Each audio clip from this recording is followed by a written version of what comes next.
정말 우리에게 정말 그 필요한 것은 지식이 아닙니다. 어떻게 보면은 지식이 아닙니다. 여기 하나님을 아는 지식으로 충만해진다. 하나님을 안다 그럴 때 그 아는 것은요. 원어적으로 보면 그냥 이 어떤 지식적인 측면에서 아는 게 아니에요. 머리에서 아는 게 아니에요. 그 아는 것은 항상 뭐가 포함되어 있냐면 그 안에 행위가 포함되어 있어요. 경험이 포함되어 있는 아는 거예요. 그래서 영생은 유일하신 참 하나님과 그의 보내신 예수 그리스도를 아는 것이다. 그 아는 것에 대한 원문의 그 내용은 그냥 아는 것이 아니라 행위를 통해서 또 실제 삶을 통해서 경험되어지는 알미예요. 그래서 우리가 하나님을 안다 그럴 때 그냥 성경 공부 좀 하고 또 신학을 좀 한다 그래서 또 성경에 대한 어떤 관한 책들을 우리가 본 데서 하나님을 안다 하는 게 아니에요. 그건 아는 게 아니에요. 성경에서 말하는 아는 게 아닙니다. 하나님을 안다 그럴 때는 하나님을 경험하는 것입니다. 실제로.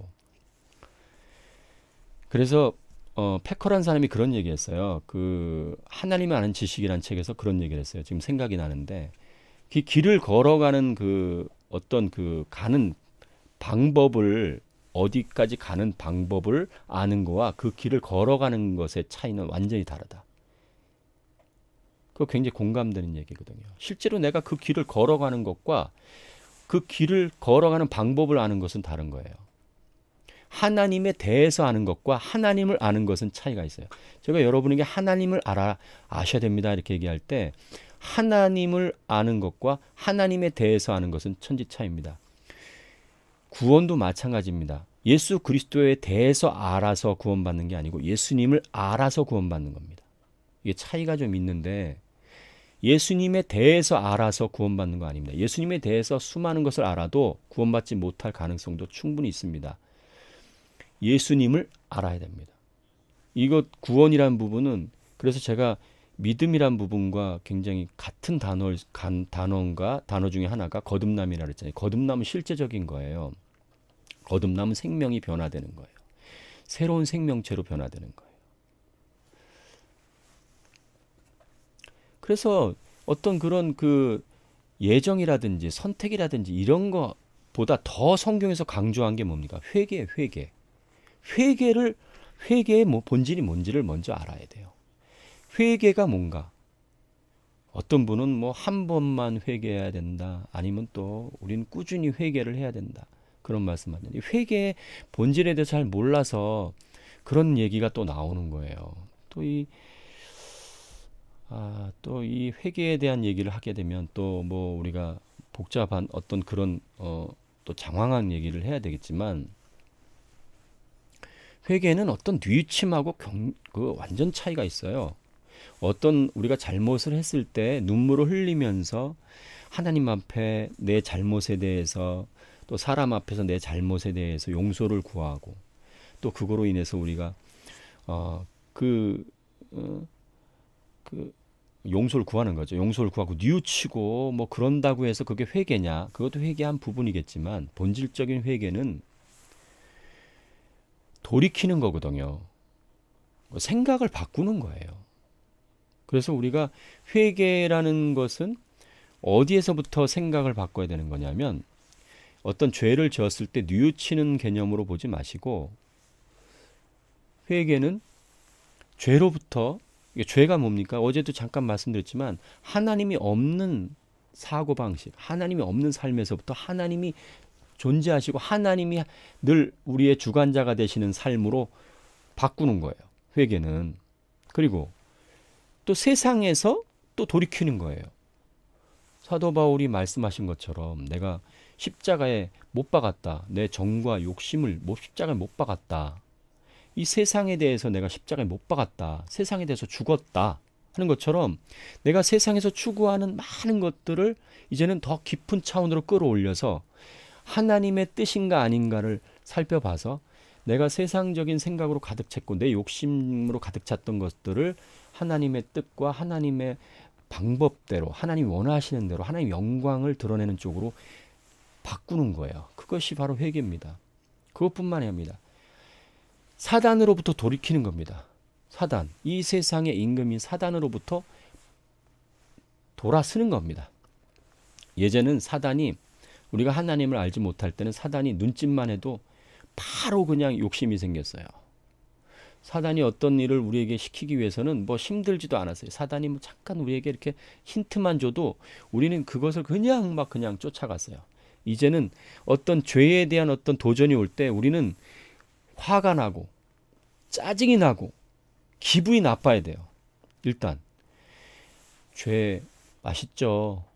익숙하죠. 애굽에서 나온 이스라엘 백성이 애굽을 바라보고 막 그냥 그리워했던 거와 마찬가지로 우리가 죄된 삶 속에서 겪었던 많은 것이 있었어요. 근데 그것이 결국 우리를 어떻게 했습니까? 잠깐 기뻤지만 그 잠깐 기쁜 것이 우리 삶을 어떻게 만들었습니까? 우리를 완전히 망가뜨려 버렸죠. 우리의 많은 시간들을 허비하게 만들었어요. 그러면 이제는 사단이 어떤 것들을 우리를 쥐고 흔들려고 할 때 화가 나야 됩니다. 짜증이 막 나야 됩니다. 사단의 이런 간교함에 이젠 진절머리가 나야 됩니다. 그럴 때 우린 돌이킬 수가 있는 거예요. 사단과 우리는 이제 원수예요. 예전 우리는 사단의 종이었어요. 사단이 시키는 대로 그냥 하면 뭐 그냥 그게 좋은지 옳은지 뭐 그런 걸 따질 필요도 없이 그냥 달려갔지만 지금은 이 원수입니다. 우리는 사단과 원수가 됐어요. 사단이 간교함을 우리는 꿰뚫어 보고 예수 그리스도의 눈으로 보고 하나님의 뜻을 우리가 어느 정도 알았다면 사단이 어떤 얘기를 우리에게 건네오고 요구할지라도 이제는 진절머리를 해야 됩니다. 더 이상 너에게 내가 종노릇하지 않겠다. 이 더러운 귀신아 물러가라 하고 선포해야 됩니다. 그리고 더 중요한 거, 나의 의, 자신의 의로부터 돌이켜야 됩니다. 그래서 하나님의 의를 추구해야 됩니다. 수많은 하나님의 이런 기독교 안에 수많은 지도자였던 사람들, 이런 정말 기라성같이 어마어마한 일을 했던 사람들이 자기 의 때문에 넘어지고 정말 망가져서 정말 그 기독교의 오점을 남겼잖아요. 우리 이 역사에 어마어마한 오점을 남겼잖아요. 정말 어마어마한 위대한 일을 하고도 또 어마어마한 사람들을 실족시켰잖아요. 자기 의. 정말 지금도 이 의 이거 진짜 기가 막힌 거 너무 많이 봅니다. 어제도 말씀드렸지만 이게 추종자가 생기고 사람들이 많아지면 달라집니다. 기독교 지도자 사역자들이 굉장히 조심해야 될 부분이 그런 거예요. 이게 그냥 하나님의 말씀을 전하면 그 말씀에 의해서 이제 하나님께 다가가야 되는데 그 말씀을 전하는 우리를 바라보게 되잖아요. 여러분과 제가 하나님 말씀을 정말 많이 깨달으면 깨달을수록 여러분과 제가 어떤 말을 해보십시오. 그 말이 삶 속에서 파워가 있잖아요. 힘이 있잖아요. 그 말에 권세가 있잖아요. 예수 그리스도로 선포하는 그 말에 하나님의 역사가 있잖아요.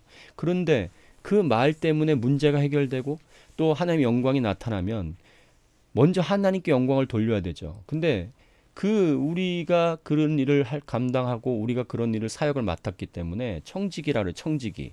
주인의 곳간에 있는 것을 내다가 이렇게 나눠주는, 예? 그런 청지기의 사명을 우리가 감당하다 보면 우리가 마치 뭘 가지고 있는 것처럼 하나님의 말씀을 그냥 우리는 전해주는 것 뿐이에요. 하나님이 우리에게 주신 거 그냥 전해주는 것 뿐이거든요. 근데 자꾸 사람들이 우리를 추종하게 되잖아요. 우리를 바라보게 되고, 우리를 막 그냥 높이게 되고, 그리고 자기도 모르게 막 올라가는 거예요. 사람들이 많아지면.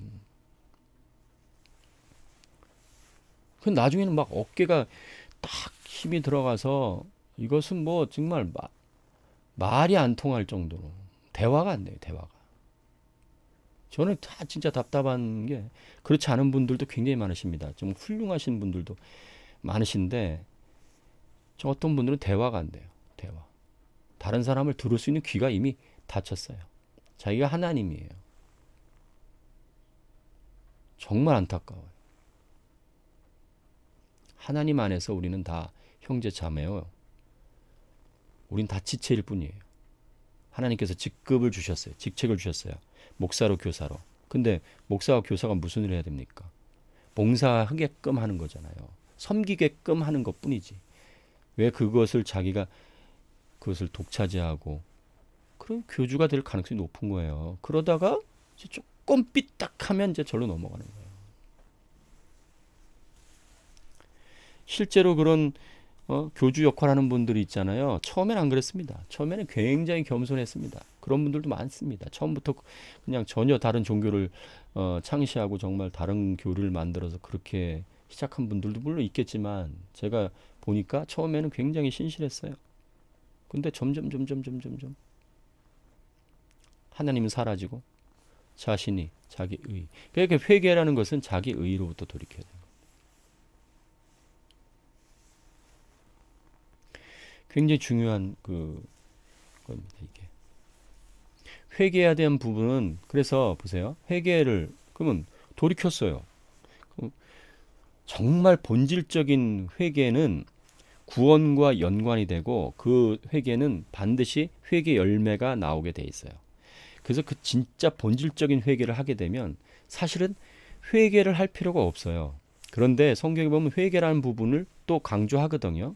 이것을 회개라기보다는 그 회개라는 단어를 써도 좋고 자백이라는 단어를 써도 좋아요. 하나님 앞에 죄 없다 하면 그는 하나님을 거짓말하는 분으로 만드는 거거든요.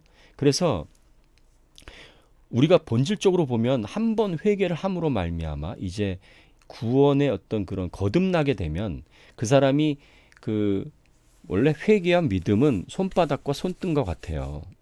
이거 회개가 먼저냐, 믿음이 먼저냐, 막 이런 논쟁할 일이 없어요. 회개가 돼서 믿음으로 갈 수 있고 믿어서 또 회개가 될 수 있어요. 이거는 뭐가 먼저다, 뭐가 나중이다 이런 논쟁에 우리가 시간을 보낼 필요가 없어요. 그 둘은 사실 하나예요, 하나 따지고 보면. 근데 회개와 믿음을 통해서 우리가 거듭났어요. 근데 우리가 또 거듭나야 됩니까? 거듭나는 것을 한 번이면 되지. 우리가 어머니 뱃속에서 한 번 나면 끝이지. 똑같거든요. 거듭나는 것도 한 번 거듭나면 끝이지. 우리가 무슨 죄 지었다 해서 또 거듭내야 됩니까? 맨날 거듭나야 되나요? 그렇지 않잖아요. 그러니까 본질적인 회개는 한 번이면 족한데 이걸 한번 생각하셔야 돼요. 또 이러면 또 어떤 파에 있는 구원파에 계신 분들은 또 오해하실 수도 있고 또 그쪽 부분들에 있어서 우리가 또 알아야 될 부분이 있는 게 예수님께서 베드로의 발을 씻기려고 그럴 때 베드로가 거부를 했어요.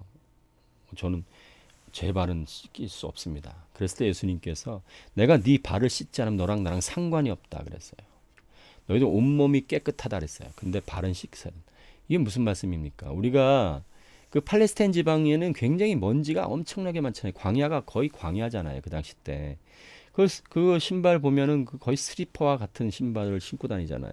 얼마나 발에 먼지와 오물이 많이 묻습니까? 그래서 기본적으로 집에 들어가면 발 씻을 물을 줘야 되는데 바리새인 시몬이 예수님을 불러서 발 씻을 물도 주지 않았었잖아요. 기본적인 것들을 예수님한테 완전히 무시한 거죠. 그래서 막달라 마리아 얘기 제가 잠깐 드렸잖아요. 근데 우리가 살다 보면 죄를 지어요, 안 지어요? 짓습니다. 그런 부분에 대해서 항상 우리가 하나님 앞에 자백을 해야 되고 그런 부분도 회개의 한 부분일 수 있어요. 근데 본질적인 회개냐? 그렇지 않습니다. 그러니까 우리가 하나님을 믿으면서도 본질적인 회개를 할 필요는 없습니다. 원래 하나님 앞에 돌이켰는데 뭘 또 돌이켜 한 번 돌이키면 끝이지. 만약에 이 사람이 돌이켰는데 예전과 똑같아. 그러면 안 돌이킨 거죠. 그렇잖아요. 돌이키지 않은 거죠, 이게. 예전에 돌아간 건 돌이킨 게 아니에요. 완전히 돌이키는 것이 진짜 본질적으로 돌이켜야만 또 구원을 받는 거고 돌이키지 않았는데 돌이키는 척 하다가 다시 갔어요. 또 돌이키는 것 같은데 다시 갔어요. 그러면 돌이킨 게 아닙니다. 이 사람은 본질적으로. 이 사람은 구원받지를 못했습니다. 돌이켜야만 회개를 해야만 믿음을 갖게 되고 믿음을 통해서만 구원을 받는데 내가 어떨 때는 회개하고 어떨 때는 안 하고 기분에 따라 감정에 따라 그것은 회개한 게 아니죠. 그러니까 본질적인 회개가 됐다면 그는 믿음을 갖게 되고 구원을 얻게 되는 것입니다. 그리고 거듭나게 되는 것이죠. 그런데 삶을 사다 가면 우리가 항상 죄를 완전히 우리가 벗어버리고 살 수 없습니다. 육체를 입고 있잖아요. 또 마귀가 사는 이 세상이 있잖아요. 그죠? 그러니까 우리가 자꾸 넘어지고 쓰러질 수밖에 없는 그런 상황이 벌어질 수밖에 없잖아요. 그러니까 우리는 계속해서 우리의 죄에 대한 부분들을 회개를 해야 되고 자백을 해야 되는 거예요. 그래서 베드로의 발을 씻기신 것을 통해서 하나님께서 어떤 그 우리에게 귀중한 영적인 것들을 보여주시고 계시고, 또 상식적으로 생각할 때도 마찬가지예요. 우리가 예를 들어 볼게요. 부모님 안에서 이제 태어났어요. 부모님의 자녀가 됐어요. 그럼 태어났으니까 부모님의 자녀가 됐잖아요. 그죠? 이제 완전히 그 부모와 자식으로서의 어떤 관계가 맺어졌어요. 근데 부모와 자식의 관계 속에서 서로 어떻게 보면 정말 그 자식된 도리를 다하고 부모님의 말씀에 우리가 순종하면서 정말 그 부모님 보시기에 정말 그 자랑스러운 아들, 딸로 살아야 될 텐데 살다 보면 그렇지 않잖아요, 여러분. 우리가 얼마나 많이 부모님을 마음 아프게 해드렸습니까? 그러면 그 부모님 앞에서 우리가 죄를 졌어요. 그러면 그것에 대해서 우리가 나 모른 척해요? 네? 늘 회개를 해야 되는 거예요. 서로 대화를 나눈 거예요. 그리고 부모님한테 고백을 해야 되는 거예요. 어머니, 저 이런 부분 실수했습니다. 죄송합니다. 그건 너무나 당연한 거 아니에요? 인격과 인격의 관계에서 너무나 당연한 거 아닙니까? 이걸 교리적인 측면으로만 우리가 자꾸 접근하지 마시고, 그리스도와 우리와의 관계는 그런 교리로 만난 관계가 아니고 인격의 관계로 만났고 그리스도의 사랑으로 우리를 낳으셨기 때문에 그런 관계에서 회개를 들여다볼 수 있어야 되는데, 본질적인 회개라는 것은 구원과 연결돼 있기 때문에 한 번에 족하지만 삶을 살아감에 있어서 인격적인 관계를 유지하기 위해서는 자주 회개를 해야 되는데, 그냥 이걸 이용해 가지고 나는 회개했으니까 이제 회개할 필요가 없어. 나는 그런 회개를 할 필요가 없어. 나는 뭐 아무 뭐 잘못을 해도 난 상관이 없어.